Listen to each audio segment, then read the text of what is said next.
Your Steve Jones Show podcast is loading now. The Steve Jones Show podcast is sponsored by Sunbury Motors, North 4th Street in Sunbury, and Sunbury Motors Kia, routes 11 and 15 in Hummel's Wharf.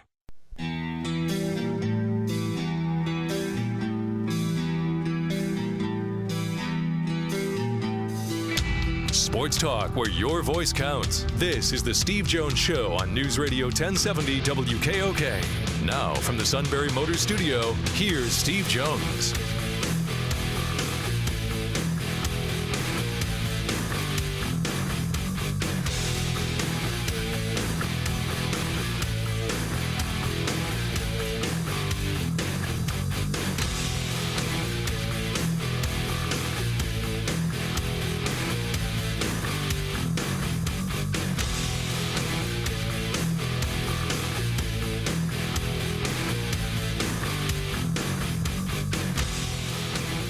Good afternoon, everybody. It is the Steve Jones Show on a Thursday. Matt Catrillo here with you.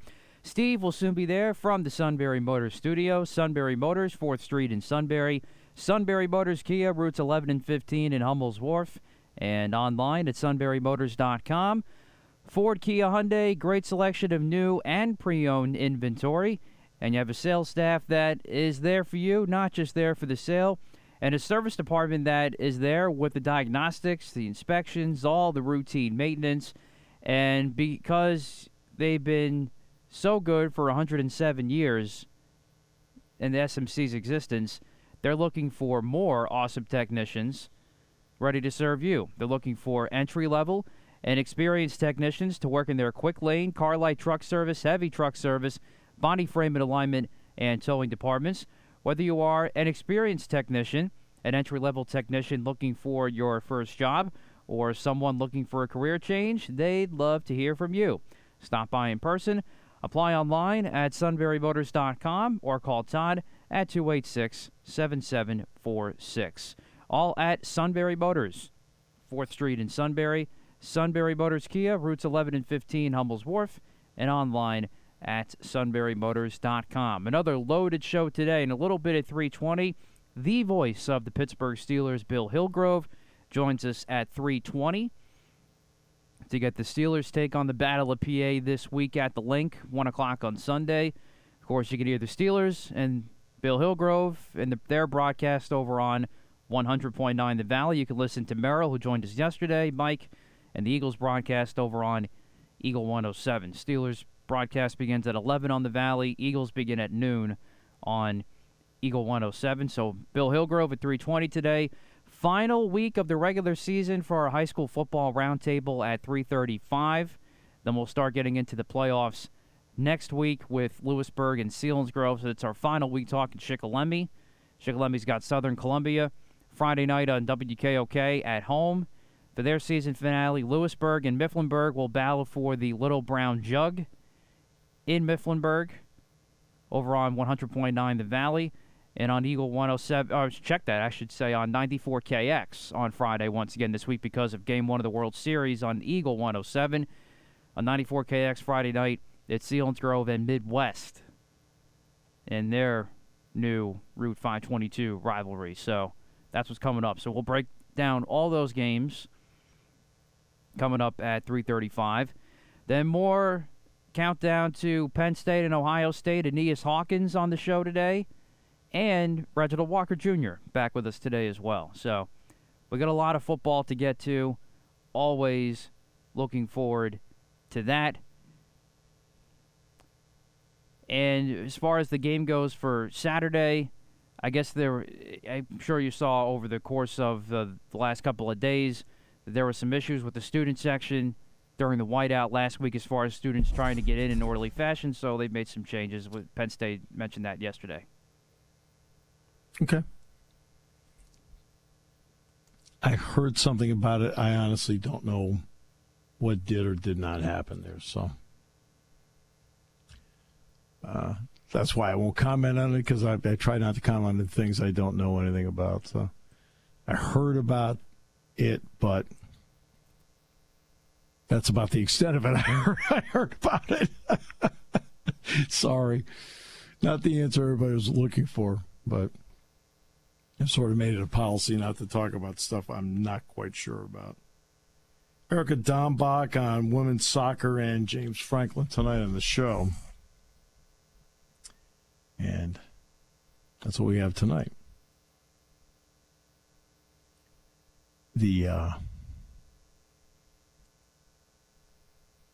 I did not realize, but I guess every single night between now and November 22nd, there's a football game on TV. Do you know that? That's a good problem to have. Well, the last couple of nights have been awfully lean.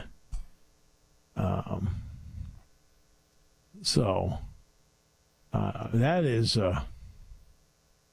very lean, to be frank with you. Really wasn't much to watch. It's a little early to think about the NBA. Yeah, I watched a little bit of hockey the other night, saw a little bit of the Flames and Penguins game. But, yeah. But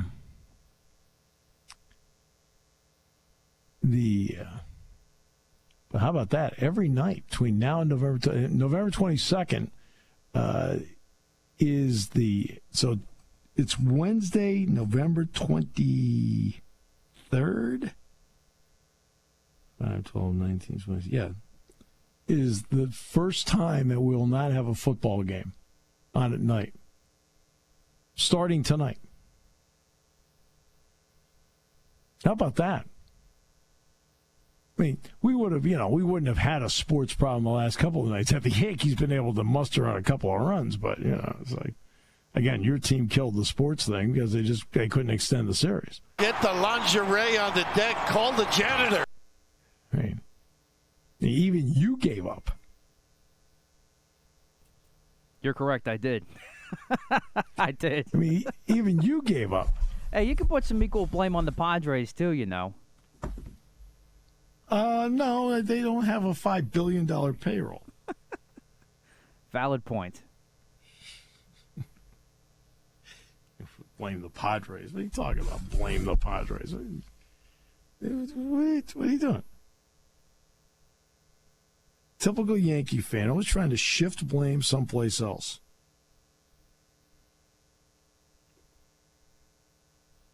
You can admit you were. You were trying to change the subject. Yeah. Sometimes self-denial is the best medicine. Is this what you're going to teach your two boys? No, senor! No, senor! No, senor! This is just for me for right now. Oh, okay. I got you. So, in a pinch.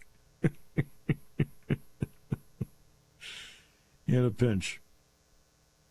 All right.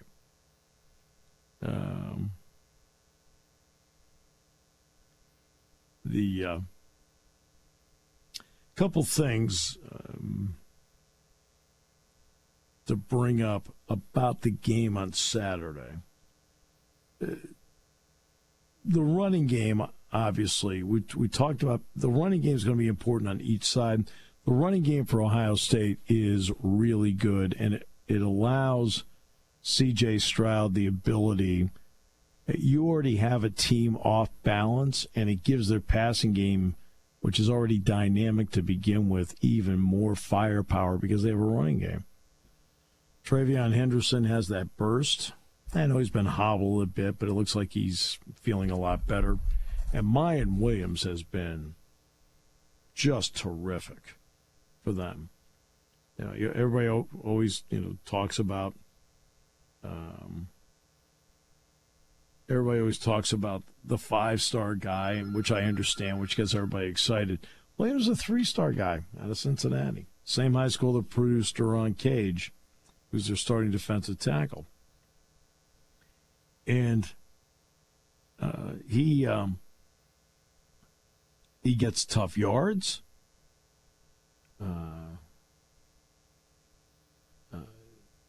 And the tough yards that he gets are a big reason, help them to win. Stover's a good blocker. Mitch Rossi, 34. Watch out for him. They'll bring him in as a fullback. An extra tight end, fullback, H-back kind of guy. All right.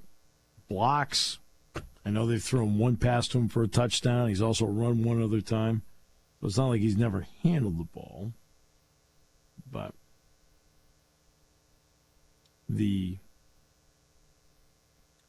that's how they play. There's another element, too, to this game. Penn State does this as well, so this is not unique to Ohio State. But they do a very good job, especially when they get into their dime package, where they got 6 DBs on the field to go with the 2 linebackers, 3 down linemen. They do a great job at disguising coverages. Really good job of it. So the quarterback and the receiver both have to be on the same page.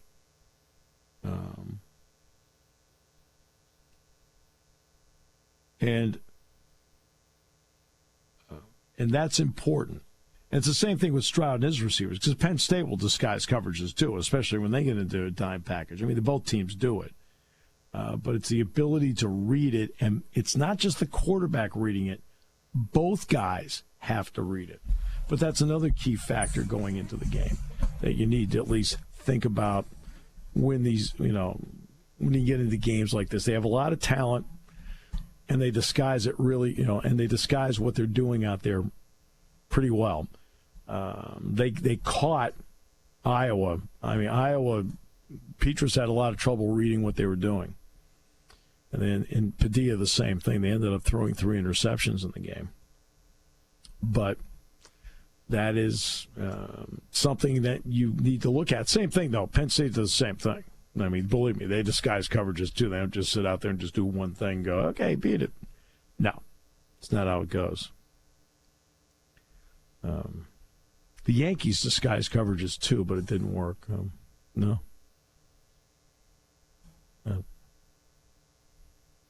You're already mad at Steinbrenner, aren't you?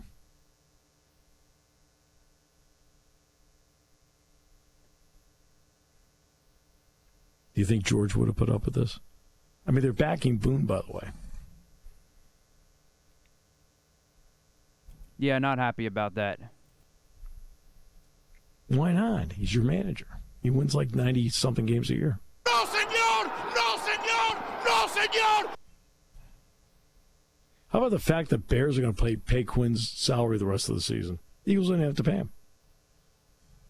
How about that? See that? Howie being Howie once again. There must be some reason why the Bears got rid of him. I don't know what it is, but like when you're willing to pay the salary, not good. All right, we got Bill Hillgrove coming up in a moment. In fact, you want to go to him now? Sure. All right. Hello, Bill. How are you today?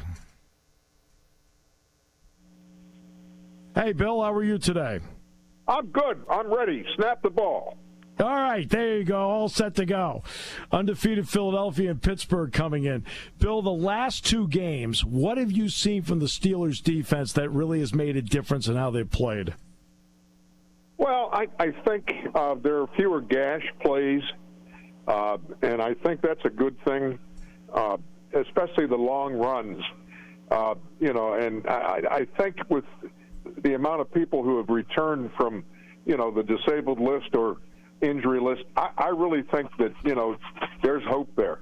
And I'll tell you what, even the young guys that had to sub for the injured guys against the Buccaneers, they played pretty well. They played their butts off. So I'm a bit encouraged by what I've seen recently. I just think that the offense has to pick it up and quit turning the ball over. And that having been said, Kenny's first interception in Miami, that should have been a PI. The guy was behind him. The guy never turned around. The guy put his hand on his waist and then clipped his heels. And I'm sure it was intentional, but it wasn't called, and you got to live with that. But that having been said, Steelers dropped 4 interceptions. Right, they did. Now the last one, that's just a rookie and a veteran baiting him, and that happens. I mean, the last interception. Absolutely. He Kenny got had it baited back, into that. He'd probably run. But, it's growing pains. You have to live with it. It's tough to say, but, this team is retooling because Ben spoiled us for 18 years. Absolutely. It would really help, though, and it helps any young quarterback if they can have a running game around them. What hasn't been working there, Bill? Well, Najee doesn't look like the Najee I saw last year. I don't know if he's not hitting the hole quickly enough. I don't know that he's trusting his linemen well enough. But, the ground game is just simply, it's basically stagnant. And until that changes, they're going to have to use the pass to try to win games. And, Miami sat around and asked to be beat, and we just didn't do it. Yeah, I know. I don't know that Philly will do the same thing. I think this is a different animal. And, they're coming off a bye. Steelers haven't done well in Philly, haven't won a game there since Roosevelt was in office, Teddy. But, I'm encouraged. I just think wide receivers have to help Kenny more. I think he depends on Freiermuth. He depends on Pickens. They have good rapport. I just think that Deontay and Claypool have to probably do a better job of helping him. That's just my opinion. No, I agree with you, Bill, because you and I both know if when a coach makes a decision on a player, it's about trust. And when a quarterback makes a decision on who to throw to, it's about trust. And you have to earn the trust. And Freiermuth and Pickens, it looks to me like have earned his trust. No doubt. And then people say, well, why don't they throw to him more? Well, the worst thing you could do is lock in on a receiver. You do that in that league, and the ball's going to go the other way more often than not. So he, just has to keep working at the progressions, and I think the receivers have to do a better job of the routes and the depth of the routes, and maybe it'll click, and maybe we can pull a surprise on somebody. Well, I'm looking at what they've done defensively. The last two games, they've kept them in the game, and they won the game against Tampa Bay, and they've done it without T.J. Watt. You talked about other guys stepping up, which has been really important. How impressed have you been in the last two games? By the way, some people have stepped up. I have been impressed. And I like the schemes that they've done, especially against Tampa Bay. They had Robert Spillane all over the place. I mean, he was a part-time linebacker, safety, and I really think that, Terrell Austin will do a good job of maximizing their opportunities to win. No T.J. Watt, they're last in pressures in the league, and I'd like to see that change. But, if Highsmith is your best pass rusher, they're going to pay attention to him. They're going to pay attention to Cam, and the help has to come from other places. Yeah, no question about that. But they've been able to keep the score in a range where it gives the offense a chance. I do want to ask about Trubisky. When Kenny did get hurt against Tampa, he came in and directed a drive that put a touchdown on the board. What kind of pro did he show that he is in that moment? Because obviously anybody's disappointed they're not starting. He cut it loose, and that's what we wanted him to do when he was a starter. And for whatever reason, and you can talk about Matt Canada, and you can talk about, what the game plans were, but, I appreciate the fact that he cut it loose. But for those who want to bench Kenny, and I'll go back to Mitch, the question is he going to be of a mind to cut it loose? He was put in an untenable position. Here's your job not to lose. I don't know if anybody said that, but that's the way the situation seemed to be progressing. And I think he reacted that way. I'm not going to lose this. I'm not going to. Well, if you play not to lose, that's what's going to happen. And so, I admire Mitch. And he's kept his mouth shut, and he's done everything they've asked him to do. And believe me, for a veteran and a guy who was the second pick in the draft to take a back seat to a rookie, it's not easy. And I tip my hat to him. A lot of teams are playing the cover two high safeties, Bill. They're trying to make people, no matter what game it is, go 10, 12 plays to try and get their score. Or if they're going to go 10, 12 plays, then shorten the field up in the red zone. What's that been like for you to watch? Because the game has been so freewheeling the last few years. It doesn't feel so freewheeling across the league this year. Is that your impression as well? Yeah, that's kind of it. And often, defenses will come up with a wrinkle, and it takes offenses time to adjust to it. And I remember John Mitchell at camp one year yelling to his defense and his defensive line, "Hey, give him that little junk play." Because if you give them a whole bunch of those, they're going to fumble they're going to make a mistake. Right. It's almost impossible even for the best offenses to constantly put together 12 to 14 play drives because they're going to make a mistake. So the answer to that is more splash plays so the drives aren't as extended. Bill, I look at it this way. You're 1-1 the last two. So there you go. And so good luck on Sunday when they get the Eagles. I think the bye's coming at a very good time. Yeah, it probably is. But, Bill, go ahead. TJ Watt, hurry up. TJ, yes. Hurry up. Yeah, please, hurry up. It would be great. Bill, thanks so much. Appreciate you as always. Thanks, Steve. Always a pleasure. Bill Hillgrove, the voice of the Steelers, also Pitt Panthers. And we'll come back. Roundtable next half hour here on News Radio 1070 WKOK. Taking your calls at 800-795-9565. This is the Steve Jones Show on News Radio 1070 WKOK. Now from the Sunbury Motors Studio, here's Steve Jones. Sunbury Motors, 4th Street in Sunbury. Sunbury Motors Kia, routes 11 and 15, Hummels Wharf, online at sunburymotors.com. Ford, Kia, Hyundai, best in new inventory. Great pre-owned inventory with the Sunbury Motors guarantee. And a great service department to back it all up. All right. So it's Selinsgrove's going to the playoffs. Lewisburg's going to the playoffs? Really? They are, yes, yeah. A couple teams said no to the playoffs that were in front of them, and so they're going to get the chance to play next week. And I just want to say with all due respect, and this is with complete respect, to me you got to be 500 or better to be in the playoffs. Yes. That's me. It's only my opinion. I agree. I know. But if fans disagree with me, I totally understand. And I also understand they want to see their team in. I got it. I'm just saying from 30,000 feet, I'd like to see it be over 500 or better.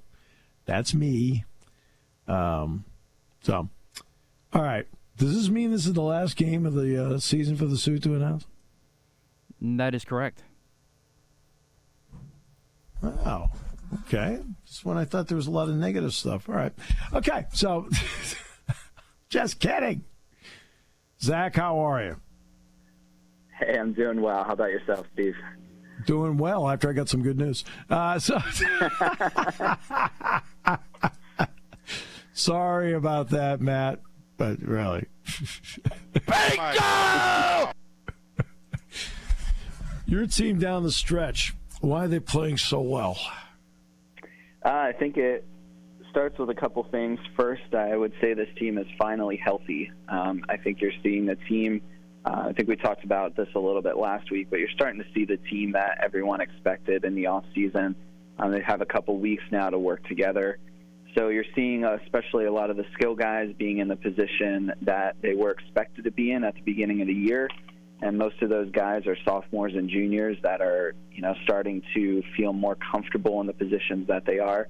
And defensively, the defense just continues to do what they've done for really the last 10 to 15 years. And this 3-5 defense is flying all over the place. They're making plays, and they're really not allowing teams to score a lot of points. Last week against Montoursville, they held Montoursville to 7 points, which was the 5th time this year where they've done that or less to an opponent. Was there a turning point here in the last few weeks where you just felt like something clicked? I don't know if you'd say a turning point, but it really was consistency, because this is a team, even when they were struggling earlier, they were gritty. I know Coach Hicks and I on our pregame interview, it seems like every week there's been a question and talk about how resilient this team is. So really early in the year, just setting the tone that even though they're down in a game, they can come back And, that's happened. It happened against Hollidaysburg 2 weeks ago. This is a team that actually has turned over the football a little bit more than you're comfortable with, but it just seems like whenever that happens, the defense makes a play and they come back and respond and continue to be successful. No, and that's a big part of it. You have to be able to do that in order to have some semblance of success. What kind of jobs the coaching staff done to make that happen? Oh, they've done a great job. They've been able to move guys around. One of the things I know that you've asked all three of us and we've talked about is just number of two-way players. Yeah. And one of the things that the injuries has done is it's allowed guys to come in and play. And now when you look across both sides of the ball, you rarely have more than two or three guys that are starting both ways, and even those guys, are coming on and off the field because there's quality depth there. So that only, that helps you to continue to be fresh throughout games. A lot of that's credit to the coaches, and even sometimes you get lucky with those, which is funny. Sure. Last week, Selinsgrove was down a defensive lineman, and they stuck a senior who had played quite a bit of linebacker. I guess he played nose tackle in junior high, as an inside linebacker, and put him at defensive end last week to see how, and he ended up having 7 tackles and a sack and a couple of tackles for a loss. So sometimes, it's having that flexibility to try things out, and sometimes you get lucky too. Well, it's Midwest this week. It's at Selinsgrove, Eagle 107. You can also see it at eagle107.com and the SBC Sports Live YouTube channel. As always, Zach, we're actually going to be on 94KX this week. We're on 94KX. The Fightin' Phils are taking our spot tomorrow night. Oh, I see. Yeah, you know where I get the information from? Yeah. Our website. I can only guess. Our website. There we go. The guy in the corner office is in charge of that, right, Matt? No answer. Zach, thanks so much. That spells Suda. I mean, right there on our website. 94KX tomorrow. Zach, thanks so much. Yeah, absolutely. Thank you. All right. Shuckleming, after a loss at the hands of Mount Carmel, 42-20, will now take on Southern Columbia. Dave, it's been a long year. They did score some points on Friday night. What were your thoughts? Well, after the game was over, I said to Kevin, the kids entertained us tonight, and they really did. I think they had Coach Dara from Mount Carmel second-guessing a lot, and I think they proved that they can compete against kids that are 60, 70 pounds heavier than in the line, because we forced Mount Carmel to punt 4 times in the first half, and we're ahead 14-13 in the second quarter.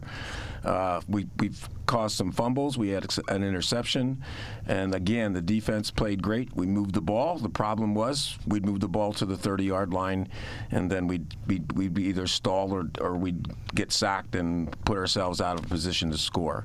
But I thought that was one of the best games that the kids played all year long, Steve. And why was that? I mean, did certain things just click in for some of the kids? I really think that it wasn't anything special. I think they played like they usually do.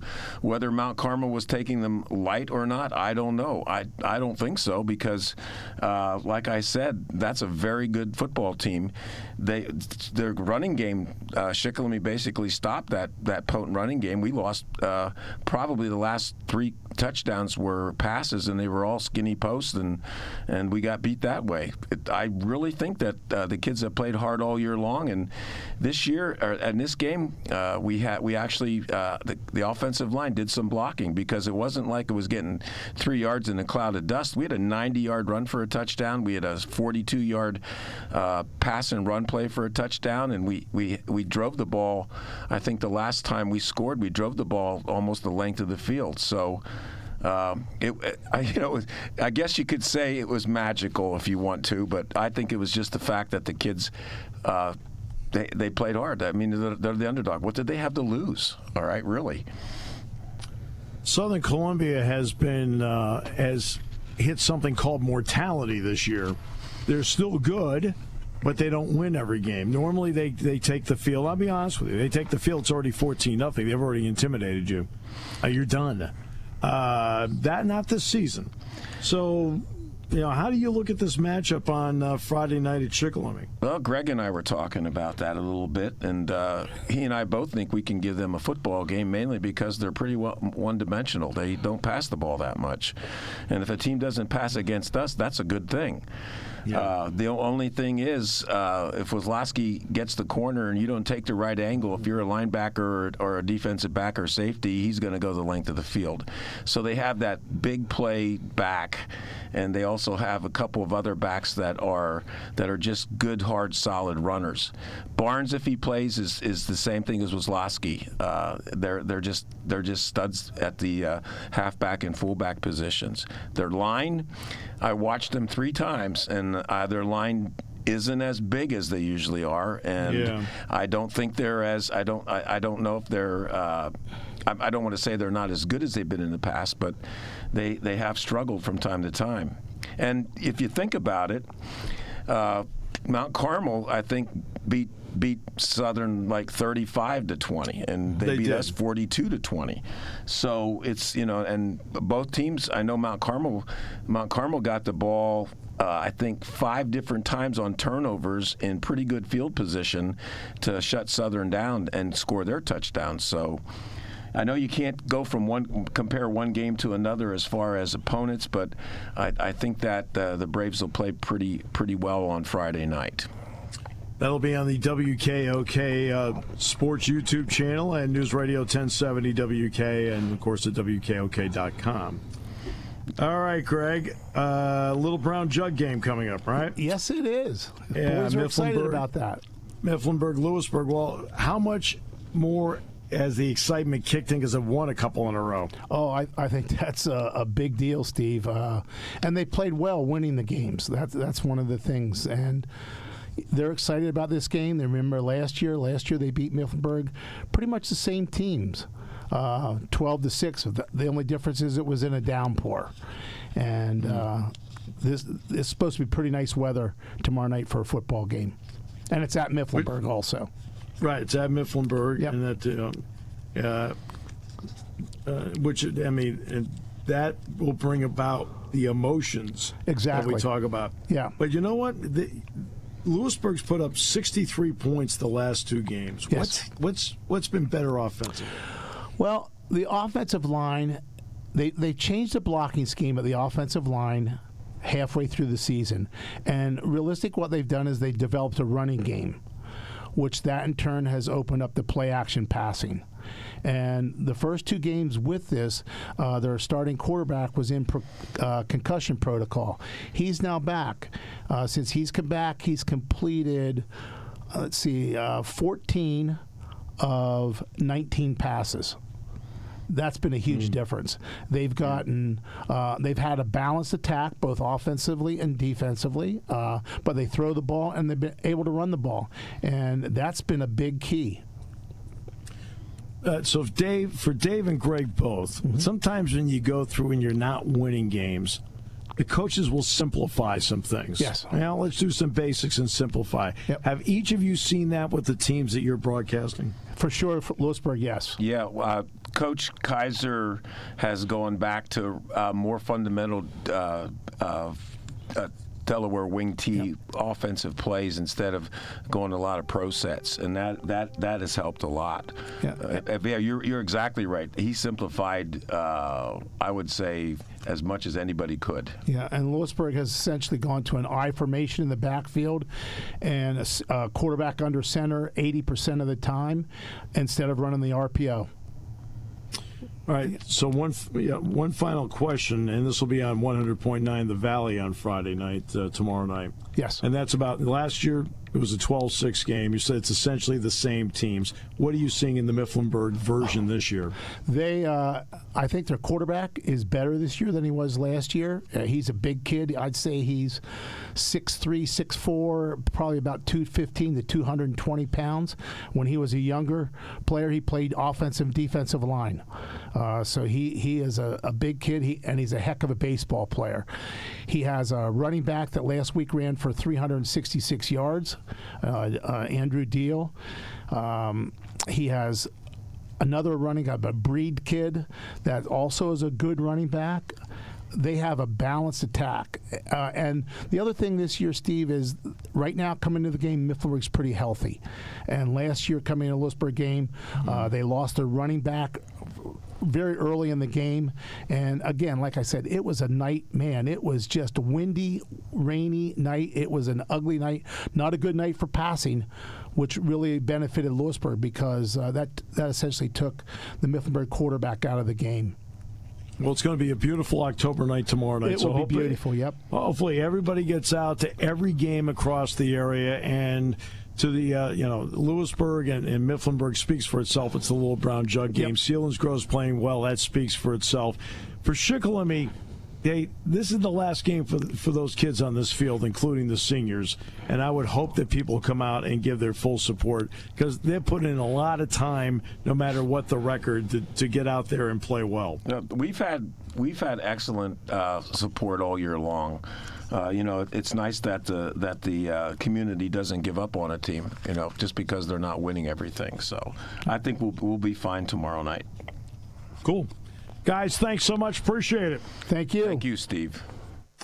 We'll come back with more in a moment, brought to you by Sunbury Motors on News Radio 1070 WKOK. When car repairs get difficult. Well, I just don't know. Me neither. We get good. Sunbury Motors.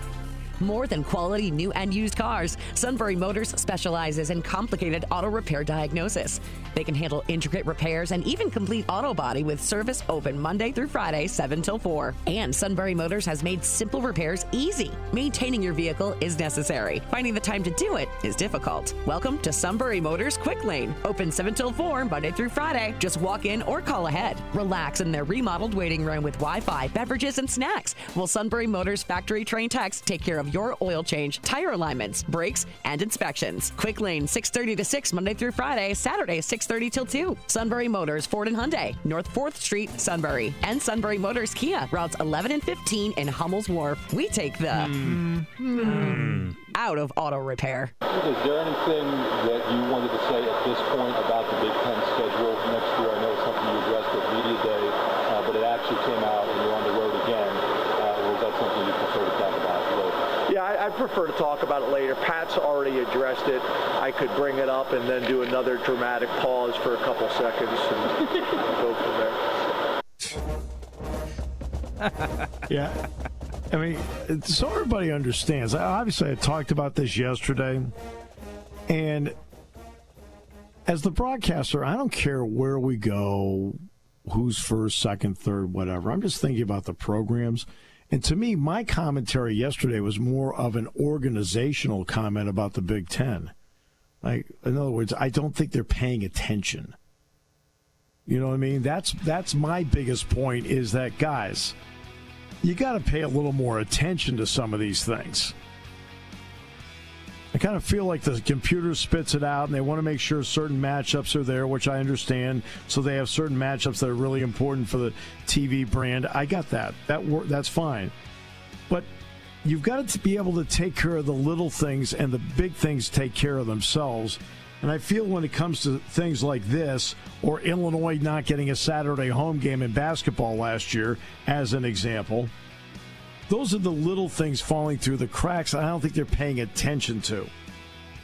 And, again, if you're not paying attention to little stuff like that, how are you going to do something like integrating USC and UCLA in when you're not paying attention to what you have now? To me, it's from an organizational point of view more than anything else, where you sit back and say, really? You didn't notice this?